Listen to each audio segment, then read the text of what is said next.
Jurala project సురక్షితంగా లేదని మాజీ ఎమ్మెల్యే డీకే భరతసింహారెడ్డి, ఉత్తమ్ కుమార్ రెడ్డి చేసిన వ్యాఖ్యలపై గద్వాల ఎమ్మెల్యే బండ్ల కృష్ణమోహన్ రెడ్డి ఘాటుగా స్పందించారు. ఎంతోమంది రైతులకు ఉపయోగంగా ఉన్న ప్రాజెక్టు మీద అసత్య ప్రచారాలు చేయవద్దన్నారు. ఇంకా 100 ఏళ్ల వరకు జూరాల ప్రాజెక్టుకు ఎలాంటి సమస్య రాదని, ప్రాజెక్టు సురక్షితంగా ఉందన్నారు. రాజకీయాల్లో బాధ్యతాయుతంగా ఉండాలని, ప్రజలను భయభ్రాంతులకు గురిచేసేలా మాట్లాడటం సరికాదన్నారు బండ్ల కృష్ణమోహన్ రెడ్డి. జూరాల ప్రాజెక్ట్ అనేది ఒక ప్రతిష్టాత్మకమైన ప్రాజెక్టు.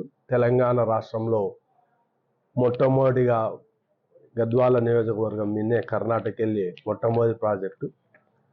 కొన్ని లక్షల జీవితాలు ప్రజల ముడిపడి ఉంది ఈ ప్రాజెక్ట్ ద్వారా.